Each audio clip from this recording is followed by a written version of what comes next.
señor doctor Víctor Anacleto Guerrero, miembro del Consejo Directivo, señor ponente esta noche, doctor Fidel Rojas Vargas, público en general, tengan ustedes muy buenas noches. Siguiendo con el ciclo de conferencias, para el día de hoy se ha programado la ponencia Delitos de la Administración Pública, para lo cual invito a los presentes a ponerse de pie para entonar la nota de nuestro himno, el ilustre Colegio de Abogados de Lambayeque.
Viva el ilustre Colegio de Abogados de Lambayeque.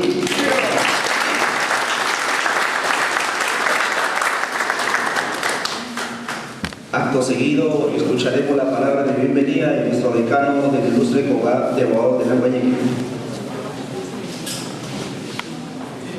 Señor miembro del Consejo Directivo, doctor Fidel Rojas, ponente de esta noche, estimados colegas, alumnos y público presente. El día de hoy tenemos la última conferencia de este mes de julio, luego vienen las fiestas patrias y empezamos en agosto las conferencias, en la cual el día 20, empezamos el 9, pero el día 9 el doctor Octavio Delgado, luego viene el doctor Pascal Boyer, y el día 23 de agosto tenemos ponencias de dos penalistas de España, Polaino. Luego también vienen las exposiciones del doctor Aldo Zapata, el doctor Víctor Rodríguez Montesa, la doctora Ana Salesio. Bien, entonces las conferencias van a seguir, empiezan en agosto, para haber un descanso por las fiestas patrias. Agradecerle por su presencia y agradecer también la presencia, el gran emprendimiento de nuestro ponente, el doctor Fidel Rojas Vargas. Él es un destacado penalista, tiene también muchos casos muy emblemáticos que ha defendido, y es un docente universitario de la Universidad Católica y la Universidad Mayor de San Marcos. Pero esencialmente agradecerle por el apoyo a nuestra orden, y por eso quisiera que demos un fuerte aplauso al doctor Fidel Rojas Vargas.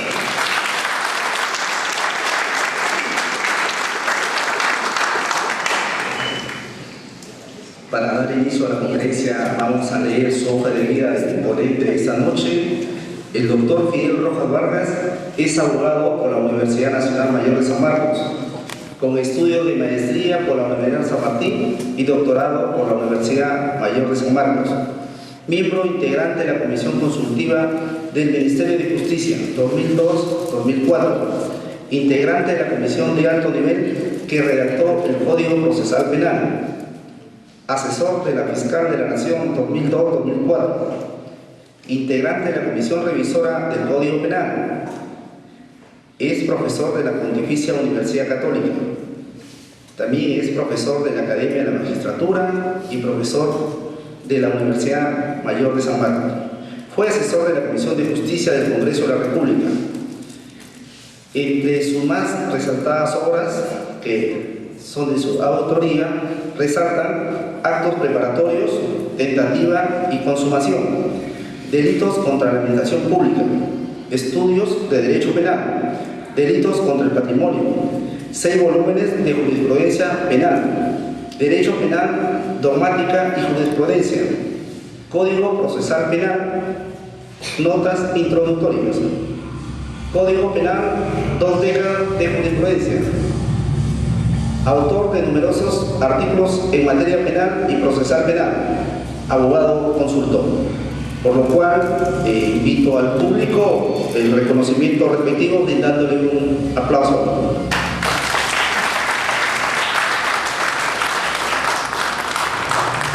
Se invita al doctor Fidel Rojas.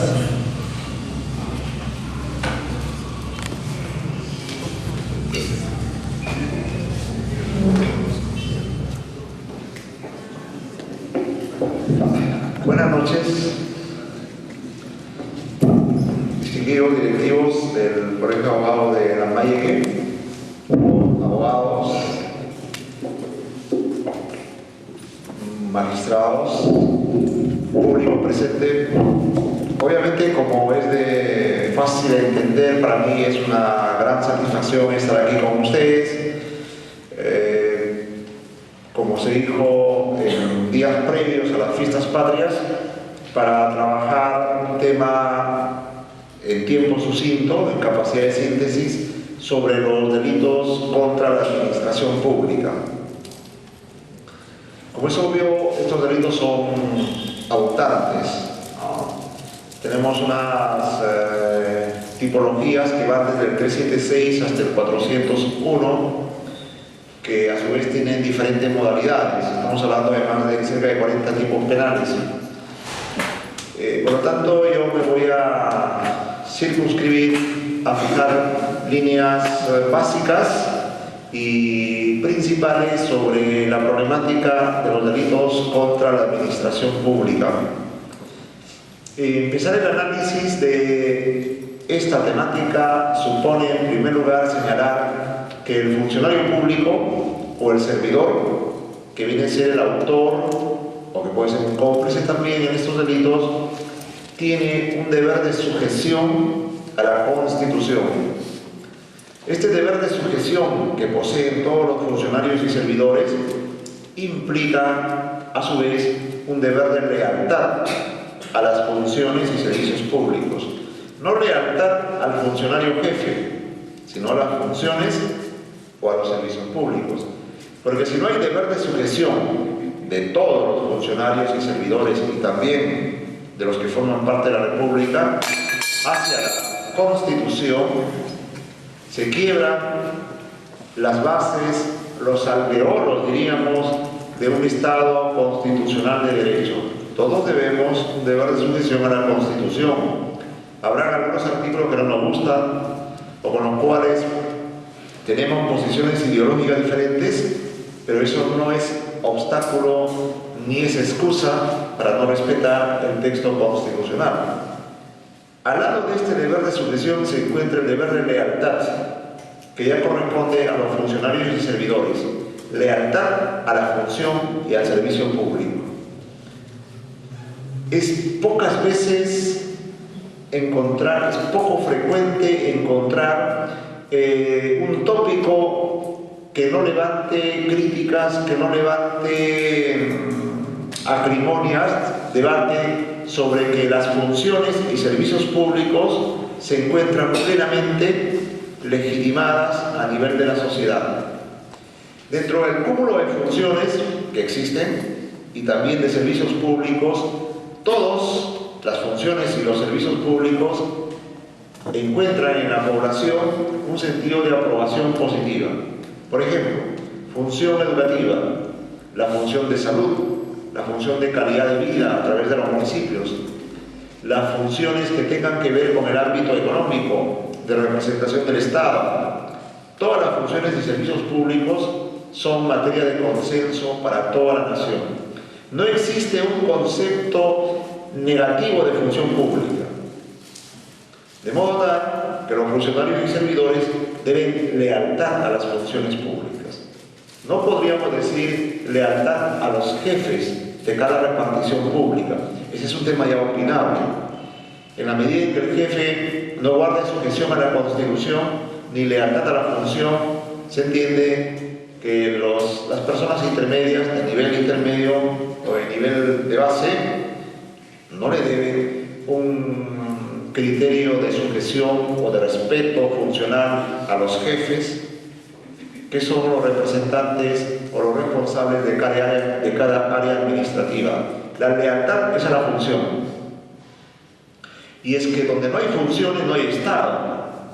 El Perú tiene una serie de bolsones donde no hay funciones públicas. No hay salud, no hay educación, no hay promoción de oportunidades para el desarrollo económico. Eso significa falta de Estado.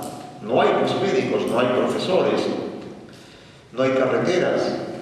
Ese es el dilema de nuestro Estado peruano, un Estado muy débil, un Estado precario, pero que las funciones y servicios son entidades de derecho público plenamente legitimadas y social y éticamente válidas.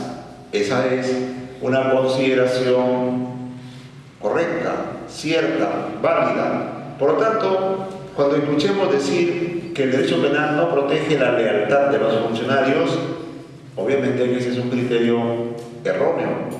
La lealtad es un deber constitucional. No hablamos de lealtad a personas, como dijimos, hablamos de lealtad a las funciones o a los servicios públicos. Porque si no hay funciones, no hay servicios, o mejor, si las funciones públicas y los servicios están desnaturalizados, si las funciones públicas y los servicios están en manos de funcionarios delincuentes, obviamente que el Estado es un Estado, como se lo ve fuera de otro país, un Estado de una republiqueta, es un Estado fallido, es un Estado que no ha construido país en un territorio. El Estado es una necesidad para desarrollar a los pueblos y ese Estado se desarrolla a través de los funcionarios y servidores públicos. Y el norte que tienen los funcionarios son las funciones y los servicios. Por lo tanto, el deber de lealtad no es que sea un deber ético, no es solo un deber ético, es más un deber de corte constitucional.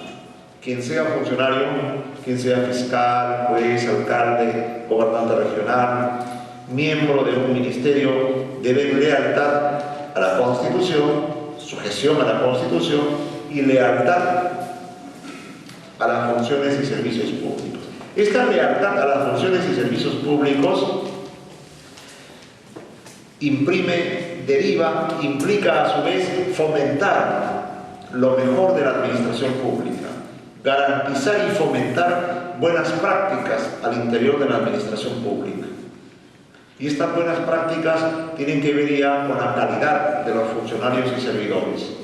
Un funcionario puede ser político, puede tener una personalidad determinada, puede ser abogado, introvertido, pero cuando ejerce, cuando desarrolla función y servicio público, todas esas características de personalidad tienen que superarse para encontrar funcionarios y servidores que fomentan las funciones públicas, que garantizan el ejercicio de esas funciones con la finalidad de que la población en general se beneficie de las funciones.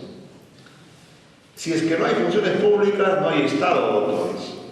Como les dije, donde no veamos funciones públicas, sencillamente el Estado está ausente, es un Estado precario. Y las fronteras del Perú ponen de manifiesto que no hay Estado en esos lugares. Son otros estados los que suplen las deficiencias, las urgencias que el Estado peruano debería de satisfacer. En la frontera con el Brasil, es el Brasil el que da educación. En Colombia, por esa zona de Tabatinga, por esa zona de Santa Rosa, Caballococha, se nota la ausencia del Estado peruano. Y más aún en los lugares donde no hay pueblos grandes. Por lo tanto, la lealtad a la función pública es un deber. Y el garantizar las funciones que sean correctamente desarrolladas, evitar obstaculizaciones, y en esta línea, evitar la comisión de delitos, constituye también un deber de los funcionarios y servidores públicos. Muy bien, habiendo establecido el deber de sujeción de todos a la Constitución, habiendo establecido el deber de lealtad de los funcionarios para con las funciones y servicios públicos, deber de lealtad que implica que todos los funcionarios y servidores públicos deben fomentar los valores de la administración, deben garantizar que las funciones y servicios públicos se cumplan y se extiendan a nivel nacional. Vamos a pasar a decir algunas cosas con relación a los delitos funcionales. Los delitos que están en el Código Penal del 374 al 401 son, en su gran mayoría, delitos de infracción de deber, porque solamente los puede cometer quien tiene deberes para con la administración pública. Y no son deberes éticos, son deberes que nacen de los cargos que se ocupan, de los puestos administrativos que se detentan. Los delitos de función no están construidos en base a deberes éticos, morales, no están construidos en base al deber del otro funcionario, sino en base a los deberes de a quien se le imputa el delito. Se le imputa abuso de autoridad a una persona porque él abusa de las atribuciones que tiene en el desempeño de su función. Se le imputa a una persona cohecho por haber recibido dinero para que él, a cambio, dé una contraprestación. Los delitos funcionales han sido construidos de esa manera. Siempre el funcionario, o casi siempre, porque hay excepciones, casi siempre el funcionario que comete el delito viola deberes específicos que él tiene que fomentar o garantizar. Los delitos funcionales suponen entonces, implican entonces, tienen en la base una amplia normativa administrativa que el funcionario incumple o infringe. Para que exista delito de abuso, de cohecho, de peculado, de confusión, de enriquecimiento, previamente el funcionario tiene que haber infringido normas administrativas. Esa es la manera como se construyen los delitos de infracción de deber. Por ejemplo, en un abuso de autoridad, un funcionario que arbitrariamente, un alcalde que arbitrariamente, o el funcionario competente, no emite una autorización para construcción de un edificio, por ejemplo. Este funcionario alcalde o el funcionario competente están infringiendo normativa administrativa. ¿Qué le dice? Que una vez cumplidos los requisitos, hecho el análisis, hecho la observación por parte de los técnicos especialistas, debe emitir la autorización. Pero este funcionario no lo hace. Viola primero normas administrativas. Sobre esas normas administrativas se le agrega al supuesto de hecho determinados elementos que el tipo de abuso pide para que esa infracción administrativa se convierta en delito. En primer lugar, en el caso del abuso de autoridad, que ese abuso sea un acto arbitrario, es decir, un acto caprichoso del funcionario. Pueden haber una serie de abusos administrativos, pero que no son actos arbitrarios. Son abusos, por ejemplo, urgido por las circunstancias, destacar a un funcionario o a un servidor o a un fiscal de un área determinada a otra área. Eso puede significar un abuso, ¿verdad? Un fiscal que está trabajando aquí en el área de Chiclayo, derivar a que trabaje, pónganse por un pueblo pequeño o una hacienda, eso puede que para el fiscal constituya un abuso. Desde esa perspectiva es posible, pero ¿es un acto arbitrario? No, no es el capricho del funcionario jefe el que hace eso, son las necesidades del servicio. Los abusos administrativos, para que sean delitos de abuso, significa que el analista debe observar que en el supuesto fáctico ha existido arbitrariedad, capricho del funcionario, que sustituye el texto de la norma administrativa reglamentaria y él coloca su voluntad personal, caprichosa. Además, dice el Código Penal 376 que para que exista abuso está dada la infracción a la norma administrativa, se presenta la arbitrariedad, pero además el delito de abuso dice que esa arbitrariedad genere perjuicio a alguien. Si es que no hay un perjuicio, obviamente que no podemos construir el tipo penal de abuso de autoridad. Y el perjuicio supone afectación a derechos de la persona, derechos que tengan que ver, por ejemplo, con su tiempo, con su imagen, con su reputación, con su economía, con su propiedad, etc. El delito de abuso de autoridad, entonces, que se construye sobre normas administrativas para que adquiera relevancia penal, tiene que concurrir la arbitrariedad y el perjuicio de tercera persona. Muy bien, lo mismo sucede con los otros delitos. En el caso del cohecho, es evidente, el funcionario que acepta un donativo o que solicita un donativo para violar sus obligaciones que le corresponden a él, solamente a él, está infringiendo normas administrativas en primer lugar. Existe la ley de base de la carrera administrativa, en la 276, y en las leyes que regulan las actividades de todas las reparticiones públicas, normas que dicen los funcionarios, los trabajadores públicos no deben recibir presentes de los usuarios. Nada más. Esa es una norma administrativa que castiga la corrupción administrativa. Pero esa corrupción administrativa no es delito todavía. Para que sea delito, el Código Penal exige, en los artículos 393 y siguientes, que el funcionario que solicita un donativo a cambio de un acto de función o de servicio.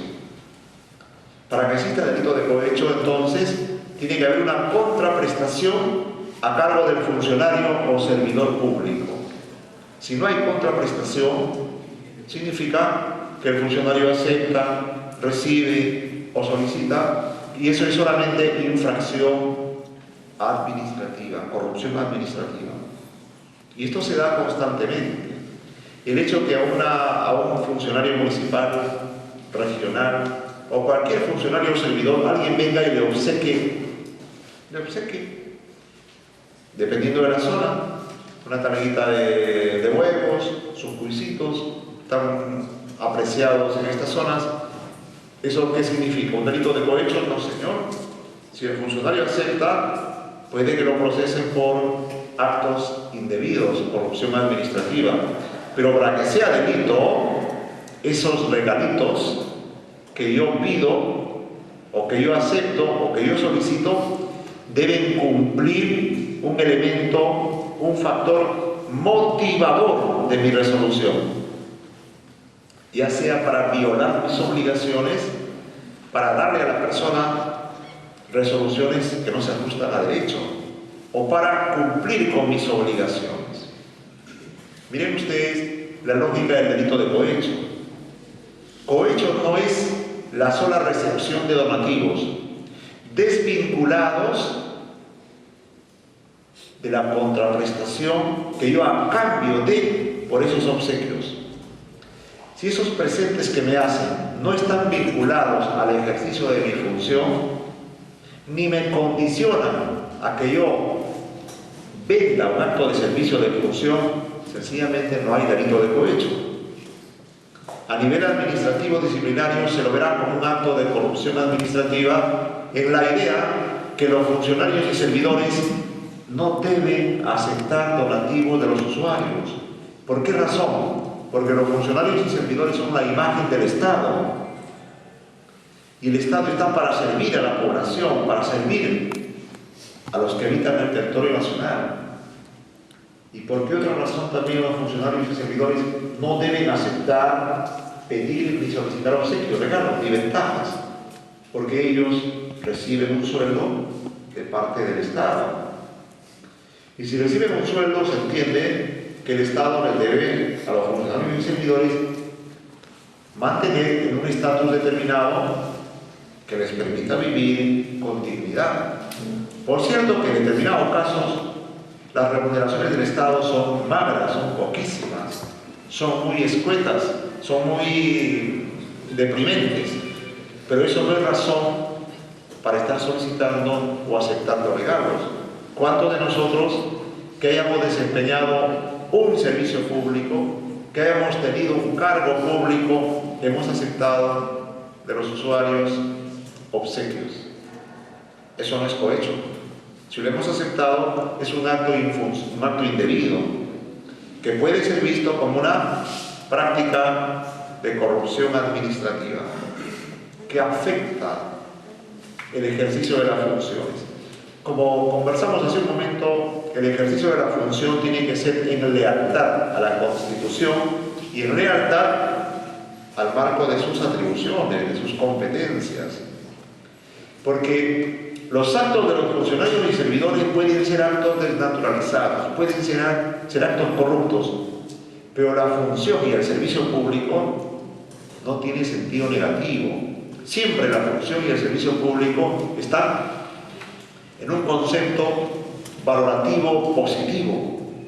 No existen funciones públicas que perjudiquen a los ciudadanos. Siempre la función o el servicio se dirige a enfatizar los derechos de los funcionarios, de las personas, disculpen. Por eso, entonces, quien ejerza funciones o servicios no debe incurrir ni en corrupción administrativa ni en corrupción de contenido penal, es decir, en el cohecho. Al igual que en el abuso de autoridad. Los abusos pueden ser administrativos o pueden ser de contenido penal. Esto pone de manifiesto, doctores, que un funcionario, cuando ingresa a la una persona, cuando ingresa a la administración y se convierte en funcionario o servidor, tiene que cambiar, radicalmente tiene que cambiar. Si ha sido abogado y ha estado desarrollando prácticas indebidas, no ha cumplido con su cliente, por ejemplo, o cobraba en demasía, o era negligente en el desempeño, cuando se es funcionario, se asumen nuevos roles. El funcionario y el particular son dos entidades diferentes. Por eso es que no debe preocupar tanto si el particular en su vida, como abogado, como economista, como contador, tuvo ciertas características, porque cuando sea funcionario, este señor va a estar vinculado con normas administrativas que le van a obligar a asumir nuevos roles, a respetar esos roles y a respetar y sujetarse a las funciones y a la Constitución. Los roles del funcionario son roles especiales. Cuando ustedes ingresan a la administración pública, de inmediato hay un entramado de normas que a usted le vincula con la administración. Usted ya no es la persona física, usted es un funcionario. Un funcionario que de inmediato asume competencias, atribuciones. Un funcionario que de inmediato se le coloca una serie de incompatibilidades. No puede contratar a sus familiares, no puede meter a su señora, a sus hijos en la administración, no puede llevarse los bienes de la administración. Hay una serie de incompatibilidades. Ya tenemos dos clases de normas que vinculan al funcionario cuando ingresa a la administración, es decir, cuando es funcionario. Primero, normas que le fijan competencias. atribuciones. Uno tiene que honrar esas atribuciones, tiene que cumplirlas. 2, normas que le fijan incompatibilidades. En tercer lugar, normas que establecen responsabilidades en el funcionario que comete infracciones. Y en cuarto lugar, tenemos las normas de contenido penal, que fijan sanciones privativas de libertad o de otra naturaleza a quien infrinja sus deberes administrativos 1 y 2, competencias e incompatibilidades, en el supuesto que además concurran los plus, los elementos específicos que pide cada tipo penal. Habíamos dicho en el abuso de autoridad, la arbitrariedad y el perjuicio; en el cohecho, la contraprestación por el dinero, por el donativo o la ventaja recibida.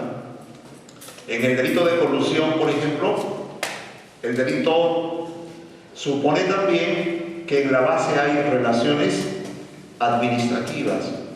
En el delito de colusión, el funcionario negocia a nombre del Estado. El funcionario celebra concertaciones, ajustes. El funcionario trata de ver las mejores condiciones contractuales para el Estado. Él está concertando. Y todo eso, ¿dónde está estipulado? En las normas de contrataciones. El funcionario, doctores, está vinculado con la administración pública por normas administrativas diversas.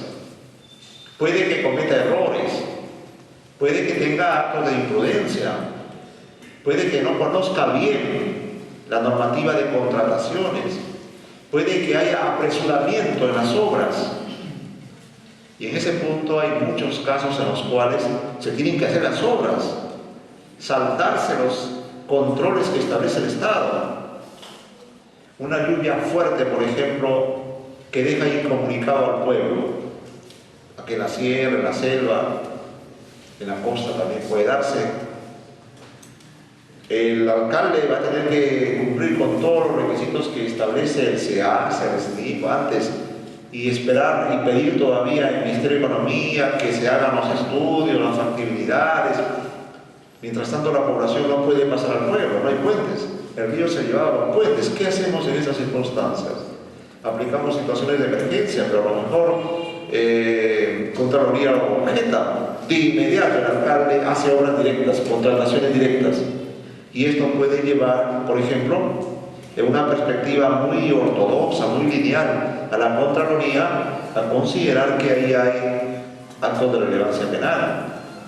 Entonces, los funcionarios públicos, como habíamos dicho, se deben a las funciones, están sujetos a la Constitución y en todos sus actos tienen que respetar la normativa administrativa, salvo excepciones que se puedan producir por las circunstancias, ¿no?, de fuerza mayor, por las circunstancias que justifiquen esos comportamientos. En el caso de la colusión, la norma ha sido modificada en el año 2011. Actualmente tenemos dos modalidades de colusión: una colusión de peligro y una colusión de resultado. El artículo 384 ha sufrido una intensa modificación. Antes el delito de colusión se refería a los procesos de selección y los mencionaba: licitaciones, concurso de precios, subastas. Ahora ya no se mencionan los procesos de licitación. La redacción es más técnica, una redacción que simplemente dice el funcionario o servidor que interviniendo, miren la diferencia, directa o indirectamente. Antes teníamos problemas. Si el alcalde no interviene en los negocios, ¿cómo lo podemos involucrar? Ahora la norma dice que intervenga directa o indirectamente. Indirectamente significa preordenar los contratos, estar detrás para que los miembros de los comités orienten las buenas pro o las contrataciones en función a determinadas empresas. Ahí hay una gran variación de mayor tipicidad que ha incluido la ley 29758 dictada en julio del 2011, en relación al delito de colusión. Además, el delito de colusión ahora amplía sus objetos de protección. Ya no son solamente las contrataciones y adquisiciones de obras, de bienes o de servicios. Son también objeto de protección las concesiones y las operaciones a cargo del Estado. Ustedes se habrán preguntado siempre, es la pregunta que uno se ha hecho, y ustedes se habrán preguntado, ¿por qué solamente el derecho penal ingresaba a ver anomalías en proceso de selección y no en el ámbito de las concesiones? Las concesiones, doctores, cubren la tajada gorda de la economía nacional, del presupuesto nacional. Los ingresos por concesiones ingresan, engrosan el presupuesto nacional, pero nunca el derecho penal intervino en esos procesos por medio de los cuales se entregaban concesiones a las grandes empresas. Las licitaciones, los concursos de precio, puede que sean, por lo general, puede que sean pequeñas cantidades, pero las concesiones casi siempre son montos patrimoniales sumamente elevados. Por ejemplo, la concesión a Telefónica para las comunicaciones fueron aproximadamente más de 3.000 millones de soles. Las concesiones gasíferas en Camisea, las cantidades son astronómicas, 4.000 millones de soles. Esas concesiones, pregúntense ustedes, esas concesiones, también las madereras de la selva, las concesiones mineras, todas las minas, para que lo exploten durante 40, 50 años. Las concesiones, por ejemplo, para la construcción de las carreteras, la carretera que parte desde Hilo y se va hasta el Brasil. Todas esas concesiones se han realizado bajo el marco del profesionalismo, de la corrección. No ha habido nada irregular ahí. Pero sin embargo, en la materia penal, en los procesos penales, no hay ningún caso en que las concesiones sean objeto de imputación por peculado, imputación por colusión, imputación por delito de cohecho. ¿Qué ha pasado en ese ámbito de las concesiones? El derecho penal no ha intervenido. Con la modificación del artículo 384 del año 2011 de julio, se ha incluido las concesiones también como objeto de protección penal. Recuerden el caso de la petrolera, de la concesión de un pozo petrolero en la que intervino una empresa holandesa, noruega, y que se descubrió que un ex funcionario crista y un abogado habían ya predeterminado la dirección de la entrega de estos pozos petroleros. A partir de ahí saltó la idea de que las concesiones, caramba, se producen actos de corrupción tremendos, pero el derecho penal nunca había intervenido. ¿Por qué razón? Porque las concesiones siempre fueron el plato gordo de los gobiernos. Nunca hemos escuchado que a un alto funcionario, a un mandatario, se le dé dinero de los procesos de selección de una licitación pública, porque ellos decían, o dicen que decían, que las platas venían solas. ¿Y de dónde venían esas platas? De las concesiones, el dinero. Las concesiones nunca fueron objeto de interés del derecho penal. Ahora, los fiscales, los jueces, tienen un espacio más amplio a efecto de proteger patrimonio público o expectativas patrimoniales. En los delitos de colusión ahora tenemos dos modalidades: colusión de peligro y colusión de resultado. En el delito de colusión de peligro, primera parte del artículo 384, lo que interesa destacar es que el funcionario negociador se concerta con la empresa, se concerta ilegalmente, se concerta dolosamente, hace tratativas que se orientan a defraudar a la administración pública. El tipo penal no requiere defraudación patrimonial. Por ejemplo, Vamos a comprar medicinas a un laboratorio y el Ministerio de Salud va a comprar la vacuna, por decir, por colocar un ejemplo para este tipo de fiebre, y lo va a comprar y entra en tratativas con empresas nacionales o extranjeras. Y esas tratativas, ¿qué pueden suponer para que sean delito de corrupción? El precio internacional es, por ejemplo, por cada vacuna 20 soles. Pero ¿qué sucede en esas tratativas? Los funcionarios pueden decir que sean 40, colócale 40, ¿no? Ya va a aparecer como que son unas vacunas de 40 soles, de primera calidad, pero me vas a dar las vacunas de 20. Ahí ven ustedes una concertación ilegal para afectar a la administración pública. Como no se realiza la compra todavía, se queda en lo que se llama una colusión peligro.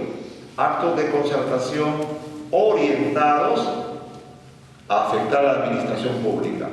Pero ¿qué pasa si ya se realiza todo? Se hacen las compras, se empiezan a distribuir las vacunas y alguien denuncia. Por lo general, los delitos contra la administración pública se descubren no por inteligencia policial ni por inteligencia de Contraloría, se descubren porque alguien que no estuvo satisfecho denunció. Una empresa que fue relegada, algún funcionario que no recibió lo que consideraba que tenía que recibir, se hacen las denuncias y se empieza la investigación. Y se descubre que entre el laboratorio y funcionarios del Ministerio de Salud, por ejemplo, habían concertado ilegalmente que las vacunas se compren y se vendan a 40 soles, siendo vacunas de 20 soles. Entonces simularon que eran vacunas de primer nivel, de gran capacidad a efecto de prevenir las fiebres estas, cuando no lo era así. Si se producen estos actos de concertación antes de las compras, obviamente que estamos en un delito de corrupción peligro. Pero si ya se produce la compra, ya se pagan las vacunas, las denuncias, las investigaciones indicarán que se ha producido afectación al patrimonio público y por lo tanto en ese caso estaremos en un delito de corrupción de resultado. La diferencia de penalidad es que los delitos de corrupción de peligro, cuando no se afecta el patrimonio público, no se afectan los intereses de la administración, la pena es de 3 a 6 años. En el delito de corrupción de resultado, la pena es de 6 a 15 años. Se construye el colegio, doctores. Ya está construido. Ya se pagó la obra, ya se avanzó todo. Y a los 2 meses se cae un muro del colegio. ¿Qué da a pensar eso? Que Contraloría tiene que investigar y descubrir qué pasó en la estructura de los muros del colegio. El expediente técnico, los perfiles, daban como que se estaban empleando materiales y mezclas de primera calidad. Sin embargo, en la práctica no fue así. ¿Qué habría ahí? Un delito de corrupción resultado. Se construye la carretera. Esta carretera de penetración. Gracias. Estas carreteras, por ejemplo, que se han construido últimamente, la carretera Chongoyape, Chota, Cutervo, Chiple. Y al medio año esta carretera empieza a agrietarse y, caramba, ¿qué da a pensar eso? Hay un resultado material que es un resultado de, estructuralmente, esa carretera está dañada y no es para que exhiba ese tipo de grietas. Las capas freáticas saltan y empiezan a hacerse badenes solitos. ¿Qué ha habido ahí? Contraloría tiene que investigar, realiza sus hallazgos, formula la denuncia y se denuncia por delito de colusión. ¿Por qué? Porque habría habido actos de concertación entre los contratistas y los funcionarios de los comités o los funcionarios que se encargaron de vigilar la ejecución de las obras. Ahí estamos en un delito de corrupción de resultado, ¿verdad? Cuando se quiso comprar, ¿se acuerdan ustedes? Tanques chinos, esos tanques que en el campo de Marte hicieron su demostración. Cuando empezaron a caminar, eran tan eficaces, tan poderosos, que caminaron media cuadra y con el humo que botaron, taparon todito el campo de Marte. Dijeron, así se gana la guerra. Era increíble. El ruido que hacían era evidente que te iban a ubicar a kilómetros. Te disparaban y te destrozaban el tanque. Y además la gran cantidad de humo tóxico que botaba, no sé si de esa manera se iban a matar a los rivales de otros países, o de esa manera se iba a dificultar la visibilidad. Obviamente si queríamos disparar estábamos perdidos, pues. Vinieron unos tanques chinos en prueba, pero no se realizaron las compras. Ahí, por ejemplo, no ha habido un delito de resultado de colusión, sino pudo haber existido un delito de colusión de peligro, en la medida en que se descubrió que esos tanques chinos, que los patrulleros que se iban a comprar eran de inferior calidad a lo que pedían sus perfiles técnicos. Estábamos en ese caso en un delito de colusión peligro, siempre que se demuestre que los funcionarios, a sabiendas de la mala calidad de esos productos, estaban haciendo tratativas. Pero si se demuestra que se debía a inexperiencia de los funcionarios negociadores, a que fueron engañados, en ese supuesto no estaremos en caso de colusión. Otro delito que intentó modificarse en el año 2011 fue el delito de peculado. Intentó modificarse a través de una fórmula interesante. Miren, el tipo de peculado, el 387 dice, el funcionario que por razón del cargo se apropia de cualquier forma de caudales o efectos. ¿Cuál fue la propuesta que hizo la Corte Suprema? Dijo, el funcionario que se apropia de cualquier forma, ojo con la frase, o permite que otro se apropie. Era interesante la propuesta. Será reprimido con pena de 4 a 8 años. Se buscó incorporar la modalidad del peculado omisivo, porque el peculado es un delito de comisión, el que se apropia para sí o para otro, caudales o efectos. Al plantearse la reforma que también se regulara el peculado por el acto de permitir que otro se apropie, se estaba introduciendo el peculado omisivo, que era necesario regularlo. Porque puede darse la figura que yo soy jefe de almacén, por ejemplo, y me hago el dormido, o como bastante, ¿no? Como bastante. En mi almuerzo ingiero paltas, huevos, frijoles, tunas, todo, y me agarra un sueño pero terrible, ¿verdad? O aparento que me coge un sueño terrible, y le digo a mi compinche, ese día yo voy a hacerme el que duermo, ¿no? Voy a estar tan dormido que tú aprovechas, te voy a dejar la puerta semiabierta para ingresar y te llevas las laptops, te llevas las camionetas. Ese día yo voy a estar de guardián en la noche. Aparento un peculado culposo, cuando en realidad, ¿qué es lo que he hecho? He permitido dolosamente que una tercera persona se lleve los bienes. Muchos peculados culposos son peculados dolosos encubiertos. Violación de deberes. No vamos a cobrar un cheque, por ejemplo, ¿no? Un cheque para pago de profesores.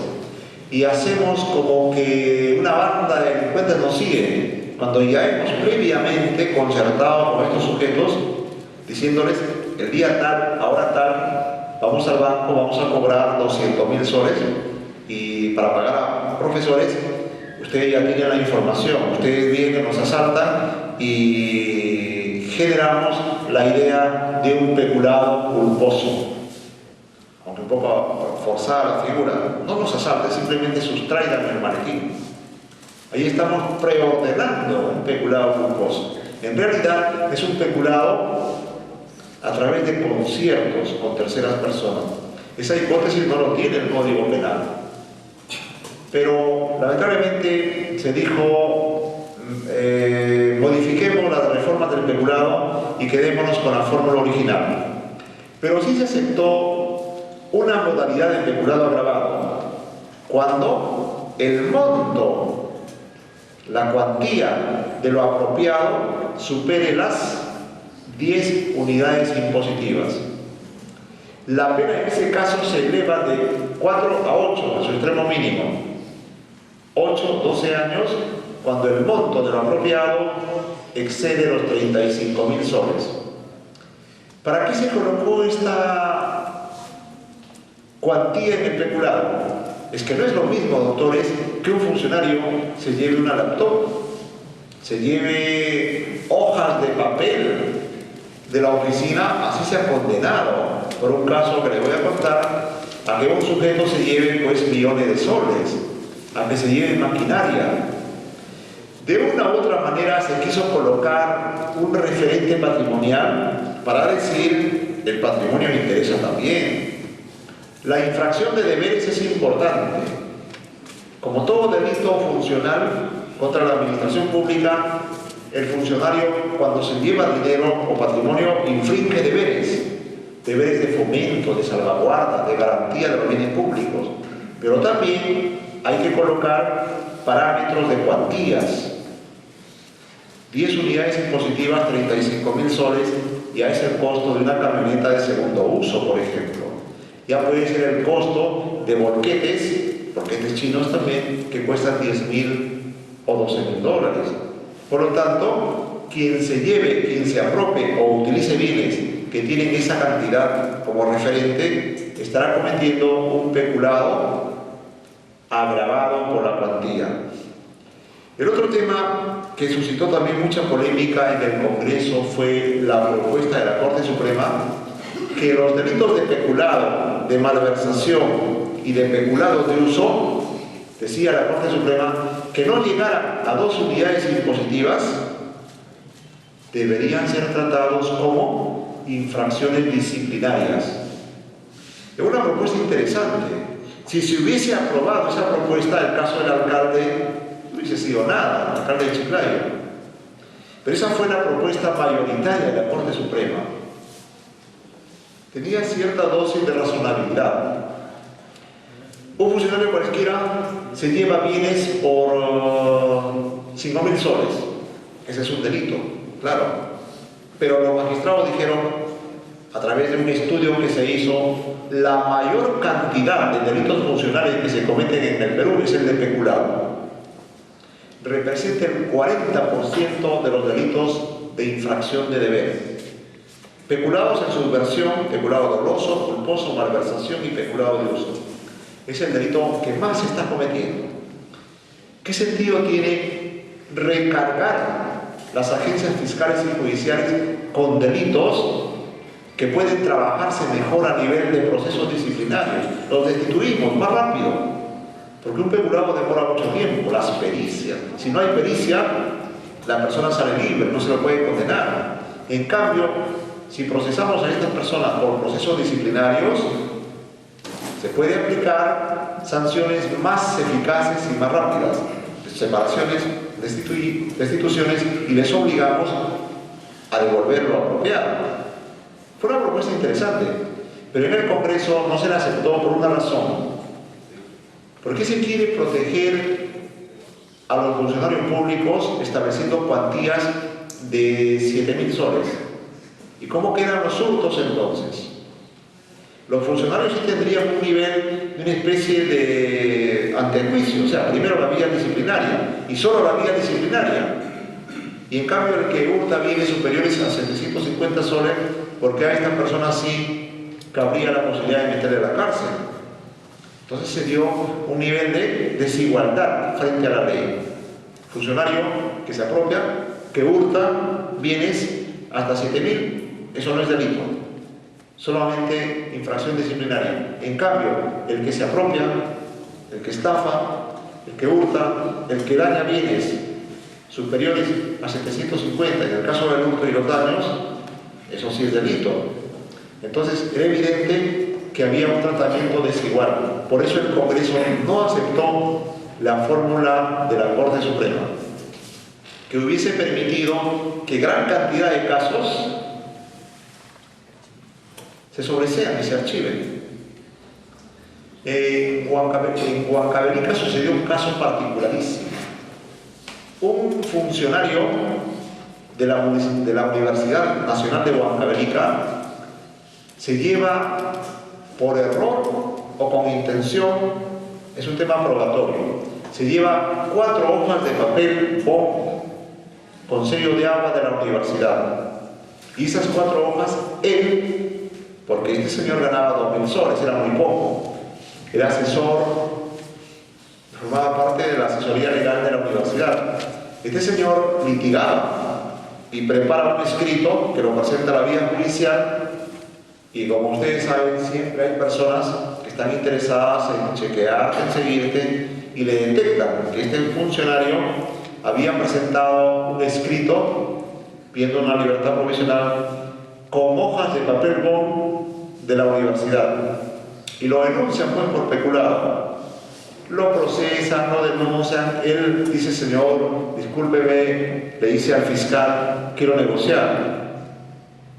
El fiscal dice: no, señor, usted ha cometido un acto de corrupción terrible, se ha apropiado de patrimonio público, no podemos permitir esto acá, y más en una universidad, usted es profesor universitario, no le aceptan.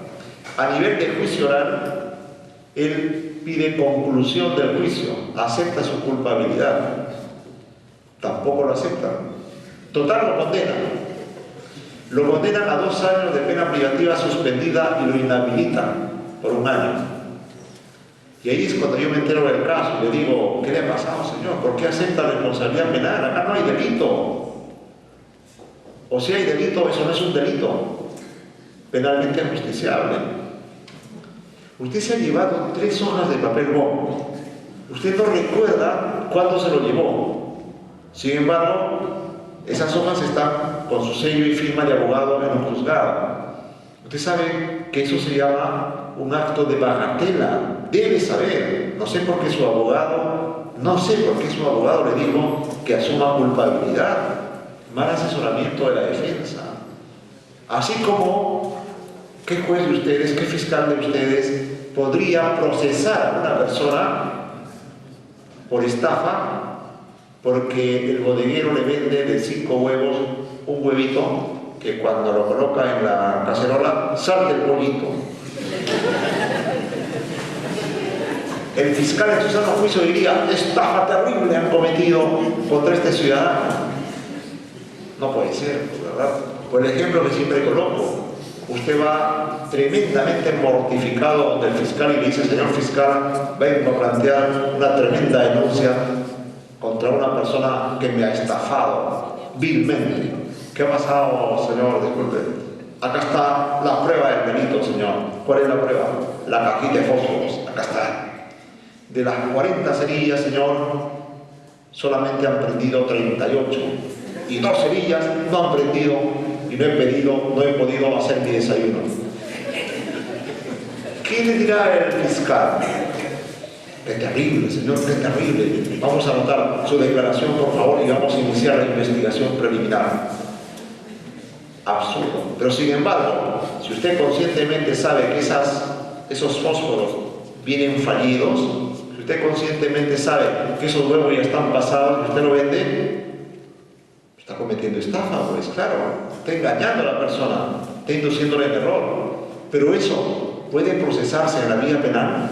Se puede gastar tanto tiempo, dinero, energías para llevar esos casos a la vía penal. No, porque esos casos se llaman actos de bagatela, delitos insignificantes.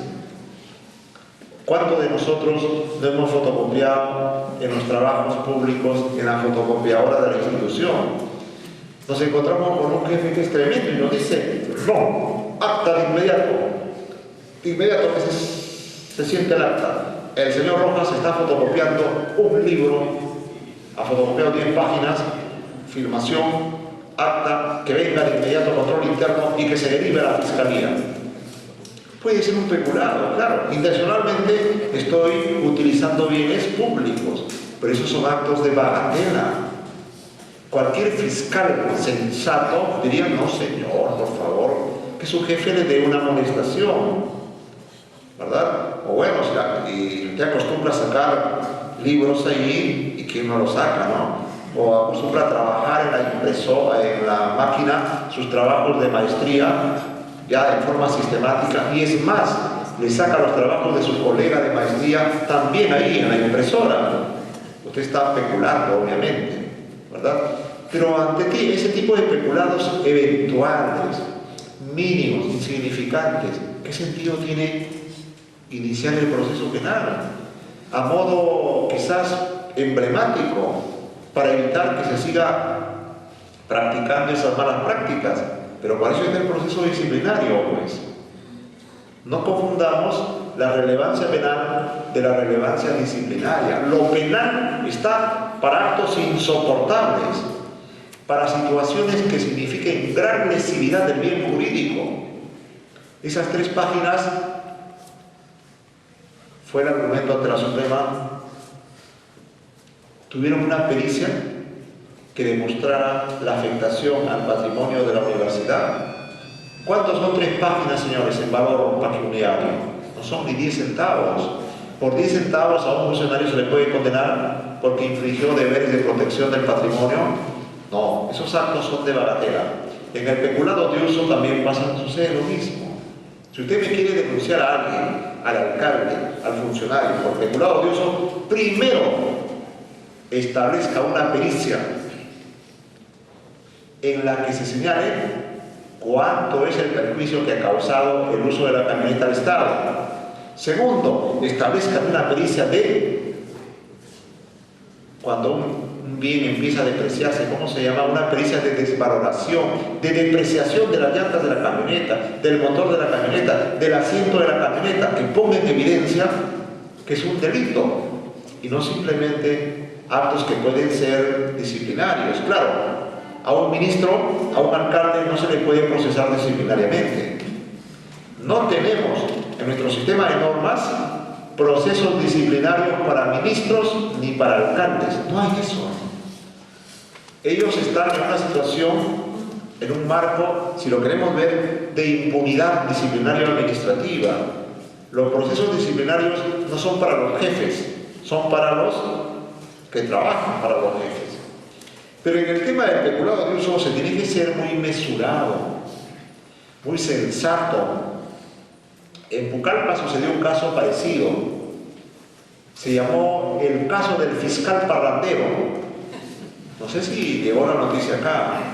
Es de un joven fiscal, joven, 25 años, que trabajaba en el área de forestal. Y a este fiscal le llega un día la llamada de la DEA, me parece, de un organismo de los Estados Unidos, que aviones se estaban llevando maderas ya cortadas de caoba en uno de los ríos de la selva. Entonces, ellos, como tienen apoyo de organismos internacionales, con un deslizador se va a la zona y en 2 horas llega y efectivamente detecta que se seguía cargando el avión, un avión grande, carguero, con madera fina. Y él va con policías y inmovilizan el vehículo, la unidad, la nave, y citan el acta. Y este chico recibe una llamada de su jefe que le dice: ¿dónde está? Repórtese, ¿qué está haciendo? Y él le dice: pues estoy haciendo una inmovilización, se está cometiendo un delito forestal. Y le dicen: ¿quiénes son los implicados? Tales y tales personas. El jefe le dice: sácame esos nombres de ahí. No lo puedo hacer, señor, ya está el acta, ya está firmado, ya estamos inmovilizando la unidad. Y el jefe le dice: sácame esas personas. Y le corta. Y él no, pues él cumple con su deber, un muchacho joven. Y después de un tiempo, el jefe se va a hacer visitas. Y el chofer del jefe, porque el chofer tenía el vehículo asignado para fines propios de este jefe, le dice al fiscal: hola doctor, ¿a dónde va usted? ¿Le puedo llevar en la camioneta? Estoy sin mi jefe. Y el chico fiscal le dice: no, pero este vehículo está asignado al jefe, tú no me puedes llevar. No, no se preocupe, yo en el carro del jefe llevo a varias personas. Incluso cuando vienen equipos de fútbol, no vamos en la camioneta, metemos el BES y vamos por ahí a las discotecas. ¿Qué? Le dice.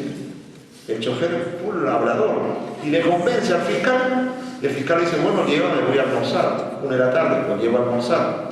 Después del almuerzo, lo regresa a su trabajo. A las 5 le dice, doctor, estoy acá a su disposición. Bueno, es bonito que te lleven en la camioneta, con tanto calor en Pucallpa, la camioneta con aire acondicionado. Y le dice, bueno, yo ahorita voy a encontrarme con una amiga en la cevichería El Bigote. No se preocupe, doctor, yo estoy ahí para servirle. Y le lleva a la cevichería El Bigote. Ya terminaron las 5 de la tarde. Y en la cevichería El Bigote, este chico se encuentra con su enamorada y él empieza a tomar cerveza y el enamorado evangelista empieza a tomar agua. Problema de incompatibilidad. ¿Ah? Y vienen amigos del fiscal y se ponen a hablar, amigos ingenieros forestales. Y a las 7 de la noche, 6:45, el chofer le dice, doctor, voy a recogerle. Y el fiscal ya estaba un poco picadito, venga, no vas. Y va a recogerle y el fiscal sale con sus amigos ingenieros y con la chica. Y el fiscal abre las puertas, le hace subir a sus amigos, se porta como propietario del vehículo, ¿no? Pero atrás ya estaban filmando, América Televisión de Pucallpa, estaban filmando todas las imágenes, ¿no? Y empieza la ruta del vehículo. Se van al estadio, toman su cervecita. A las 8 el fiscal dice, déjeme en mi casa por favor, y déjeme también a mi amiga que vive cerca de mi casa, y no averigüen más, vive ahí cerca de mi casa, no pregunten. Y bajan, se observa que bajan a las 8 y el carro del Ministerio Público que lleva un logotipo del Ministerio Público se pierde hasta la 1 de la mañana. El chofer, ingenieros se van a karaokes, levantan a algunas amigas, se van a tomar y una perdición. Por eso le llaman el fiscal parrandero. Este chico se lo procesó por delito de peculado de uso. Terrible. Todos los medios de comunicación con presión fuerte. Justicia. No podemos tener fiscales que utilicen los vehículos para fines personales y para fines antiéticos. ¿Qué es eso? Todos los medios de comunicación esperando la sentencia. Lo iban a condenar al muchacho, ¿no? Hasta que llegue este humilde servidor y les dice,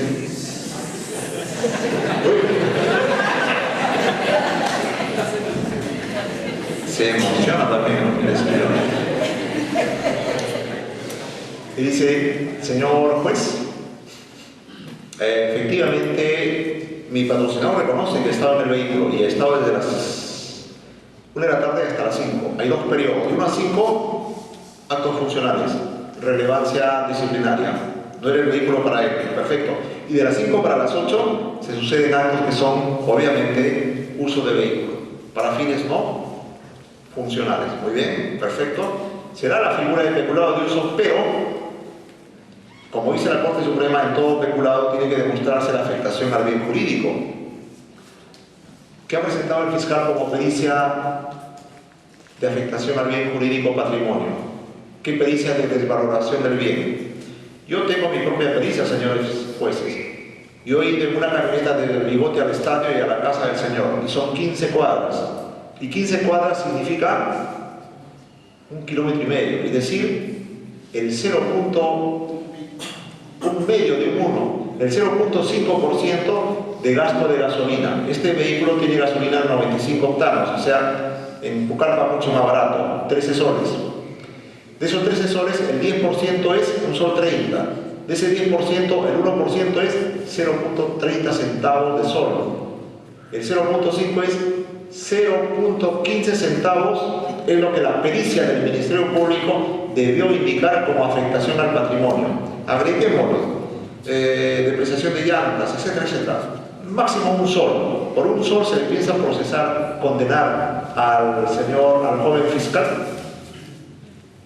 Una serie de ejecutorias de la Corte Suprema que dicen que en el delito de peculado, sea de apropiación, sea de utilización o sea de uso, si no hay pericia que demuestre la afectación al bien jurídico, no hay nada. Es solamente relevancia disciplinaria administrativa. Y es más, a este joven lo habían sancionado disciplinariamente, lo apartaron del Ministerio Público porque era provisional. ¿Qué sentido tiene condenarlos? Los medios de prensa atrás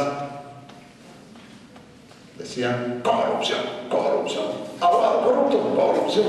Fuerte la presión. Al final los jueces lo absolvieron. Claro, los jueces se ganaron una animadversión fuerte del Ministerio Público, porque la idea era condenarlo. La idea era utilizar el caso del fiscal parrandero como un emblema para evitar que los demás fiscales o los demás funcionarios utilicen vehículos que no estaban asignados para ellos. El tema es que fue absuelto. Y así como esos casos, hay infinidad de supuestos. El peculado de uso es un tipo penal que puede ser utilizado instrumentalmente. La utilización instrumental se llama que yo, para, por ejemplo, eliminar rivales económicos, rivales políticos, para sacar al funcionario de su puesto, empleo una norma determinada, abierta, del Código Penal. Y el delito de peculado de uso es una norma indeterminada, pues. Cuando dice el funcionario que usa o permite que otro use bienes destinados a fines oficiales. Y cuando dice también incurre en este delito el trabajador de la empresa. Ah, caramba, se está abriendo el tipo en forma exagerada del contratista. Y cuando dice no se aplica el delito de peculado de uso para el caso del funcionario que a quien se le asigna el bien por razón de su cargo, también está abriendo el tipo en forma desmesurada. ¿En qué hipótesis sí y en qué hipótesis no? Es una norma indeterminada. No existe en el país una norma general para todos los funcionarios que indique cuáles son los límites del uso de vehículos por razón del cargo. En el Perú no debemos confundir las tres clases de vehículos que hay. Vehículos para fines públicos, vehículos para fines oficiales adscritos al funcionario y vehículos que se le entrega al funcionario para su uso personal. Tres clases de vehículos. El peculado de uso en la tercera hipótesis no se da, doctores. Es difícil, salvo que el funcionario entregue ese vehículo a su familia para que la familia lo emplee en forma permanente. Pero si el funcionario en ese vehículo lleva a su señora, lleva a sus hijos en forma eventual a diferentes entidades en horario fuera del trabajo, ahí no hay peculado de uso. Para eso le han entregado el vehículo, para su uso personal. El Tribunal Constitucional, dirimiendo el problema de acá, de la Sala de Apelaciones, dijo: uso personal también incluye eventualmente usos familiares, porque uso personal es uso de la persona, no del individuo. ¿Y qué cosa es el concepto persona? ¿Yo solito? No, la persona es un concepto social, es usted, su señora, sus hijos, su núcleo familiar.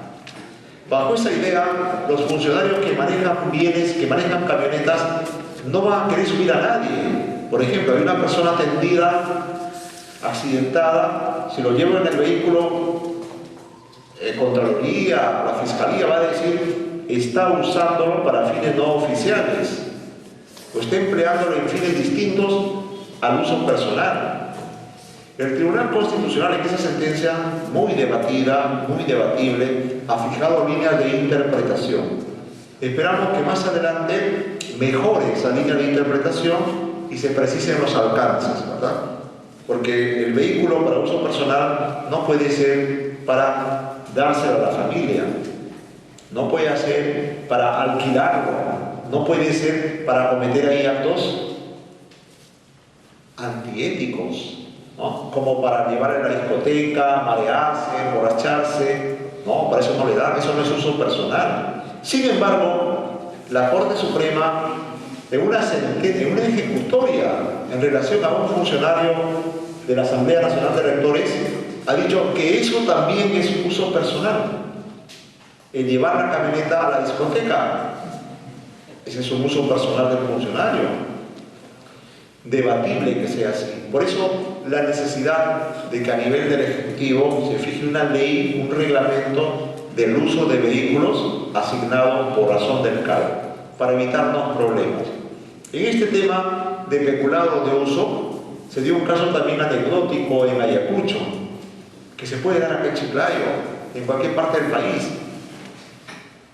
Una jefa de OSI de un municipio observa que en el municipio, 7 de la noche, está prendida las luces. Bueno, estarán trabajando, dice. Se acerca y escucha ruido de música, ve sombras, se acerca más y ve al alcalde libando alcohol con sus trabajadores, con música prendida. Y dice, no, ¿qué es esto, Dios santo? Esto es Sodoma y Gomorra. A ese nivel más tarde no sé qué va a pasar. No. Voy al fiscal de prevención del delito y le llama, señor fiscal, siento un acta. Este es un caso evidente de corrupción administrativa y de peculado de uso. ¿Por qué le dice el fiscal? Mire usted, el peculado de uso dice, el funcionario que usa o permite que otro use instrumentos de trabajo, máquinas y vehículos. Acá están utilizando instrumentos de trabajo. ¿Por qué le dice el fiscal? Están sentados en las sillas, se han parado sobre la mesa, los licores están sobre la mesa y en el piso también hay una caja. Están utilizando instrumentos de trabajo. El fiscal se pone a pensar, Dios santo, ¿la silla será instrumento de trabajo? Le dice al jefe de OSI, ¿qué trabajo se hace en la silla, señor jefe? Sentarse, pues es un instrumento de trabajo. El fiscal se pone a pensar y dice, no me parece. Disculpe, pero yo acá no veo delito. Hay un fiscal sensato. ¿Cómo las sillas y las mesas van a ser instrumentos de trabajo? No, doctores, eso forma parte de la infraestructura física. No son instrumentos de trabajo. El peculado de uso era absurdo. Peculado por utilización, no, pues no hay provecho personal en sentido económico. Era simplemente un acto que en derecho penal se llama actos socialmente ajustados, actos adecuados socialmente. En las relaciones, en la administración pública hay una serie de cosas que se toleran. Por ejemplo, que usted le pida a un jefe de hospital que por favor le dé una cama para su familiar y el jefe le dice, disculpe, no hay. Además hay una, pero se está esperando que venga por turnos la persona que le corresponda, no puedo hacer favores. Y si el jefe le hace el favor a usted, los favores son temas socialmente adecuados, no integran tipicidad penal. El favor no es un cohecho, no es un donativo, no es una ventaja, son actos socialmente ajustados. En el Código Penal, doctores, podemos encontrar tipos penales que pueden ser instrumentalizados. Recuerdan en la época de los años 90, 95 se instrumentalizaron mucho las normas tributarias, ¿verdad? Para quebrar negociantes, empresarios, para enviarlos a la cárcel. En el Código Penal, el peculado de uso cumple esa función, o puede cumplir esa función, de ser manipulable para fines extrajurídicos.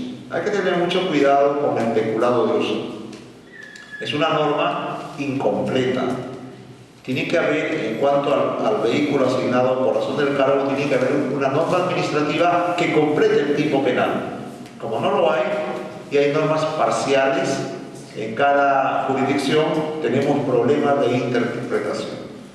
Muy bien, eso es en relación a los delitos de infracción de deber. Resumiendo, doctores, siempre en un delito de infracción de deber vamos a encontrar un entramado de normas administrativas.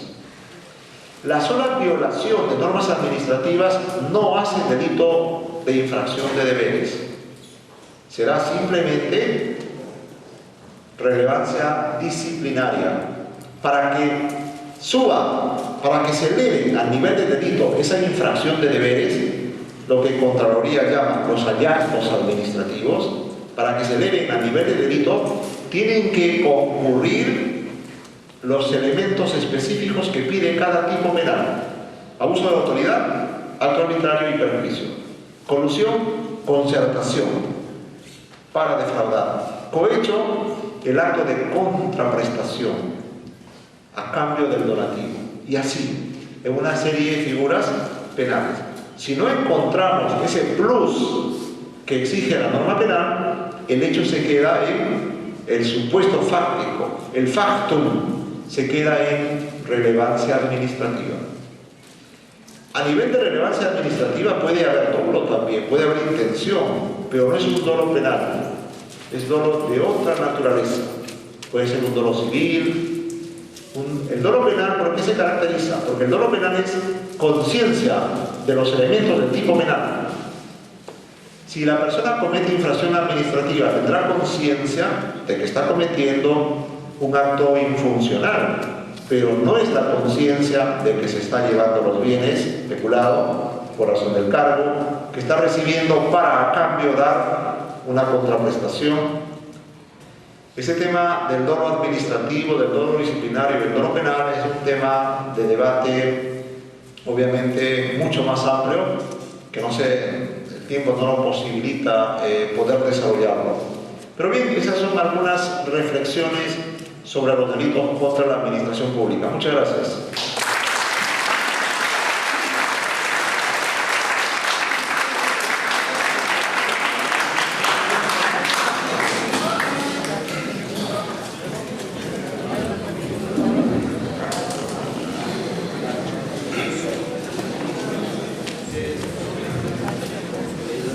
Agradece al doctor Fidel Rojas Vargas por su brillante ponencia y a la vez invita al público a formular las preguntas que considere pertinentes. Buenas noches. Felicitaciones al doctor Rojas Vargas. Le pregunto, doctor, brevemente que nos explicara respecto a la negociación incompatible, que es lo que se viene dando también a nivel de la región, Lambayeque. Gracias. Sobre ese delito no hay que perder de vista un hecho que es un aspecto que es fundamental, que se trata de un delito de corrupción. O sea, no es solamente un problema de corte de negociación, de negocios, es un delito de corrupción y por lo tanto participa de los elementos típicos de una corrupción, es decir, que el funcionario que se interesa para sí o para otro, se interesa en contrataciones públicas, esto tiene que ser un acto de corrupción. Debe ser para provecho propio o de terceras personas. El provecho es un provecho de tanto acto corrupto. El funcionario en esas contrataciones tiene que sacar para sí un provecho patrimonial. En muchos de los casos que se ven por delitos de negociación incompatible o interés ilícito de negociaciones, se confunde este tema y se considera que porque los funcionarios orientaron la contratación para favorecer a terceras personas, eso ya defina el delito de corrupción, el delito de negociación incompatible. Eso puede ser un acto preparatorio de un delito de corrupción, o podría configurar un delito de corrupción, pero para que la negociación incompatible sea delito de corrupción, tendrá que demostrarse que este funcionario se aprovechó económicamente o patrimonialmente de esas contrataciones en las cuales él intervenía. Este delito de negociación trabaja con dos elementos normativos, contratos y operaciones. No dice, como decía antes, el delito de corrupción, proceso de selección, simplemente dice contratos. Por lo tanto, es mucho más amplio que el delito de corrupción. Cualquier contratación en la que interviene este señor y en la que se aprovecha para sí o para tercero, puede generar un delito de negociación incompatible, siempre y cuando sea un acto que viola el deber de imparcialidad. Y la norma se refiere a los contratos y a las operaciones. ¿Qué cosas son operaciones en el lenguaje del derecho penal? Operaciones son, obviamente, actos unilaterales que realiza el funcionario en nombre del Estado. Operación es distinto a contrato. En un contrato siempre hay dos o más personas que negocian. En cambio, en una operación, el Estado, a través del funcionario, decide unilateralmente. Por ejemplo, ¿qué es una operación? Es una disolución de empresas públicas, esa es una operación. Ahí no hay contrato con nadie. El Estado decide. Esa es la operación. Otra operación es, por ejemplo, los embargos, las incautaciones. Esas son operaciones. Ahí yo no contrato con nadie. Esas son operaciones. Ahí pueden haber actos de corrupción, por supuesto. Pueden haber actos de corrupción. El análisis no se ha dirigido a este esquema de interpretación de sumo valor. El delito de negociación incompatible no está en los delitos de concusión, está ubicado en los delitos de corrupción. Por lo tanto, tenemos que probar que este funcionario que se aprovechó para sí o para otro violó los deberes de imparcialidad al intervenir en las contrataciones o en las operaciones. ¿Y qué quiere decir violar el deber de imparcialidad? Que decidió a favor de alguien, de una empresa o de un tercero, a través de mecanismos corruptores, donativos, promesas o ventajas. El tipo no lo dice, pero al ser un delito de corrupción, implícitamente hay que entenderlo así. Actualmente se lo está entendiendo como que interesa solamente la contratación. Se contrató a varias personas para obras y por lo tanto se demuestra que el funcionario prefirió contratar a estas personas y no a otras, o no abrió un proceso de selección y contrató directamente. Eso ya es delito de negociación incompatible. No, porque ahí no hay actos de corrupción. Ahí habrá preferencias a una empresa o un determinado postor, pero eso no define todavía el delito de corrupción. Podría ser, como les digo, actos preparatorios para generar una colusión. Sí, pero negociación incompatible es diferente, porque son dos estructuras diferentes. Los delitos de concusión, donde no hay actos de corrupción, y los delitos de corrupción, donde tiene que haber mecanismos corruptores, donativo, promesa o ventaja, como motivadores de la decisión del funcionario. En los delitos de corrupción no se piden esos motivadores de los actos de corrupción. Habrán repartijas, habrán dineros que se entregan, pero el tipo penal no lo pide expresamente, porque son delitos de fraudes, de negociaciones incompatibles para un funcionario público.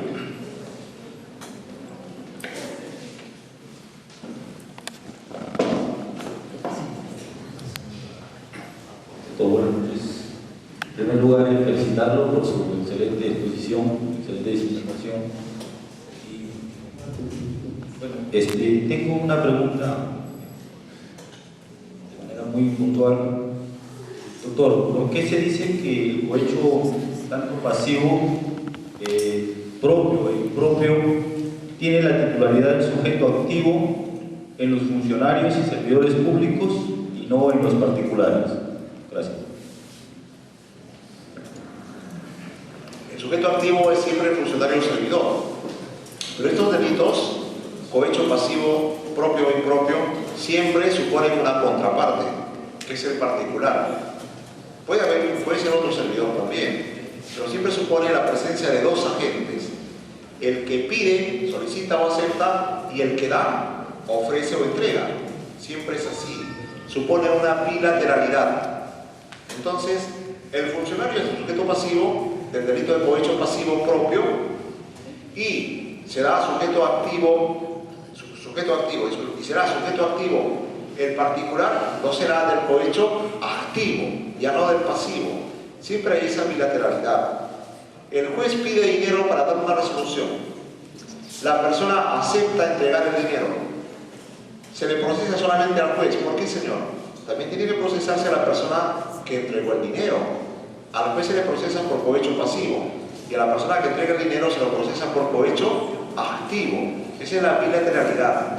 Se dice que no, al usuario no, porque el usuario ha sido víctima del juez.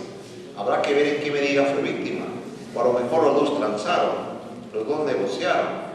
A lo mejor fue en particular el primero el que le dijo: señor juez, si yo tengo dinero, se lo puedo dar, o sea, es una resolución. Los dos tienen que ser procesados por el delito, si es que se quiere combatir eficazmente la corrupción. ¿Por qué el funcionario o servidor es el sujeto activo? Porque la norma del cohecho pasivo propio e impropio se fija en su comportamiento de ellos. Se llama cohecho pasivo porque el legislador hace nacer, se interesa por el origen del comportamiento típico. ¿Dónde nace ese comportamiento típico en el cohecho pasivo? En el funcionario o el servidor. Funcionario o servidor que acepta, solicita o recibe donativo.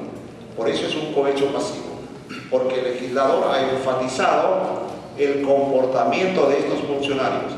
¿Por qué no puede ser el particular autor de cohecho pasivo? No lo puede ser porque sí puede ser autor del delito de cohecho activo. Y no puede ser autor también porque este señor no es un funcionario, no infringe deberes. Los particulares no pueden ser autores de delitos de infracción de deberes, porque ellos no están vinculados con la administración por normas previas. Ellos no deben respeto a las funciones públicas, que sí lo deben los funcionarios o servidores. Profesor, buenas noches. Le agradezco anticipadamente su respuesta. Mi pregunta es la siguiente. ¿Comete peculado de uso, en su opinión, una autoridad, un titular de una entidad que a su asesor legal lo utiliza para que le vea algunos juicios personales o inclusive algunos procesos en los cuales la titular de la entidad está siendo investigado por la Fiscalía y este asesor del titular de la entidad actúa como abogado defensor ante la Fiscalía, ¿no? Sin embargo, la entidad miente en la realidad. Sucedía hasta hace un tiempo que quien trabajaba como asesor de altos funcionarios, este asesor podía defender a los altos funcionarios en las instancias, por ejemplo, Consejo de la Magistratura, Contraloría, Fiscalía Suprema, órgano de control. El asesor, que era un especialista en derecho penal, defendía a su jefe. ¿Eso constituye un peculado de uso? No, porque en nuestro Código Penal no existe el peculado utilizando mano de obra o utilizando fuerza de trabajo, que sí lo tenía el Código Penal colombiano. En el Perú el peculado se orienta a utilizar bienes, caudales, efectos, y la mano de obra no es un bien. De inmediato, si pensáramos así, levantaríamos las iras de las organizaciones defensoras de los derechos humanos. La fuerza de trabajo no es un bien. Claro, si recibe una paga, una remuneración, se mide por horas, pero no lo podemos considerar un caudal. No existe en el Perú esa modalidad de peculado con aprovechamiento de la fuerza de trabajo de terceras personas. Se tratará de actos abusivos por parte del funcionario, ¿no?, que utiliza a sus trabajadores para tareas que le son propias de él. En el caso de que un funcionario haga, por ejemplo, trabajar al asistente o al técnico en su casa, ¿no?, a efecto de plancharle las camisas, barrerle la casa, por ejemplo, eso no puede ser un delito de peculado. Claro, el Estado paga a esta persona, el Estado le paga. Ahí estaríamos hablando de infracciones administrativas, de actos antiéticos, pero no propiamente de peculado. Doctor Fidel, buenas noches. Su tema es interesantísimo, porque en nuestro país estamos todos llenos de corrupción. Yo le quería preguntar, para que especialmente los alumnos de Derecho sepan qué cosa es funcionario público. Eso en primer lugar. En segundo lugar, yo le quería pedir un concepto sobre el tema de Córdoba, que lo están queriendo involucrar al señor doctor Lucho Castañeda como parte activa de ese negocio que ha habido ahí con la venta de una deuda, que ha habido una compra de una deuda que tenía la Sociedad de Lima. Quisiera que a ver si nos pudiera ilustrar sobre el tema. Lo primero es más fácil, lo segundo es más difícil, porque habría que conocer el caso. Lo primero, el concepto de funcionario. Por ejemplo, Los miembros del Tribunal Constitucional que han sido electos por el Congreso, ¿son funcionarios? No, no son funcionarios. Tampoco la electa o nombrada defensora del pueblo es funcionaria, no son funcionarios. Para que sean funcionarios faltan varias cosas todavía. Falta, por ejemplo, la investidura del cargo, que juren, que acepten el cargo. En el caso de la defensora, me imagino que es el Congreso el que le hace el juramento. En el caso de los miembros del tribunal, es el propio presidente del tribunal el que hace la investidura. Y si ya son investidos, ya son funcionarios todavía, se les quiere que ejerzan el cargo, que asuman el cargo y den un primer acto de función. Ahí tenemos ya configurado el concepto funcionario. Es decir, no basta ser electo por el pueblo, no basta ser nombrado por una resolución, no basta que me designen como fiscal provisional. Todavía para el derecho penal no soy funcionario público. Porque el derecho penal, ¿qué exige? Que usted viole actos de función que ya está ejerciendo. En ese momento ya tenemos al funcionario público. Eso va a permitir entender que, por ejemplo, los congresistas, no son congresistas, ¿no? Los que han sido nominados o han sido electos para miembros del tribunal no pueden renunciar, porque todavía no son funcionarios. No tienen todavía un ámbito de competencias que ejercer. ¿Podrían ejercer como miembros del tribunal si que no juramentan? Si que no aceptan el cargo? Obviamente que no. Todavía les falta varios pasos para ser funcionarios públicos. Muy bien. En cuanto a lo segundo, en cuanto al alcalde, exalcalde de Lima Castañeda, tengo entendido que el delito que le han involucrado es el de colusión ilegal, es decir, que él habría intervenido en la celebración de ese contrato que realizó la Municipalidad de Lima con la empresa Red Lima y después Comunicore, ¿no? En el sentido de que Red Lima creo que vendió su deuda a Comunicore, una deuda de 30 y no sé cuántos millones, se lo vendió en 14 o 16, algo así, a Comunicore. Y entonces a uno se pregunta por qué la municipalidad paga 30 y no sé cuántos millones si Relima había vendido sus acreencias, los había vendido por 14 o 16 millones a Comunicore. Algo raro debe haber ahí. Y la pregunta y la imputación que se ha dirigido contra el alcalde Castañeda es: usted, señor, debe saber algo. Usted, como alcalde, debió haberse metido acá. No se puede entender que una cantidad tan fuerte de dinero no lo sepa el alcalde, o por lo menos el alcalde no lo autorice. Ese es el título de imputación contra el exalcalde Castañeda. No que él intervino en la negociación, porque él no intervino, sino, dado su alto cargo, usted debe saber algo. Por lo tanto, usted debe ser coautor del delito.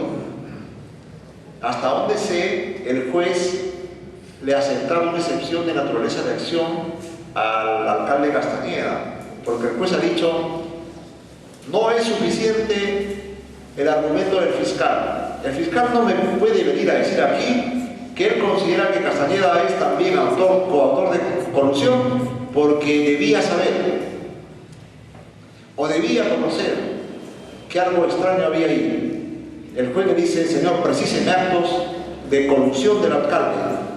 Y como usted no ha precisado, por lo tanto yo declaro fundada la excepción de sobreseimiento. Ese argumento del juez tiene rigor jurídico. Acá el Contraloría debió haber investigado, debió haber encontrado en los actos del alcalde orientaciones, directivas, un preordenamiento, un direccionamiento de ese contrato. Si no se encuentra eso, obviamente que no habrá nada contra el alcalde. Es lo que le puedo responder.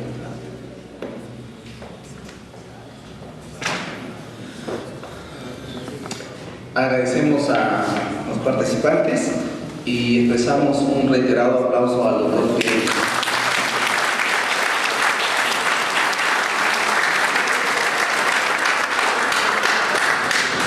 El doctor Víctor Anacleto Guerrero, en representación del Ilustre Colegio de Lambayeque, le otorgará al ponente un diploma y un presente.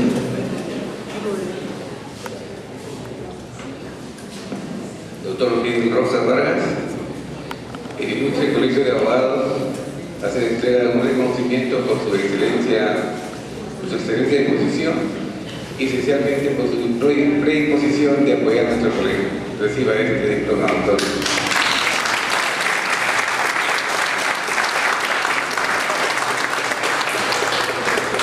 Asimismo, nuestro colegio hace entrega de un presente para que siempre recuerde a nuestro colegio y nos visite nuevamente.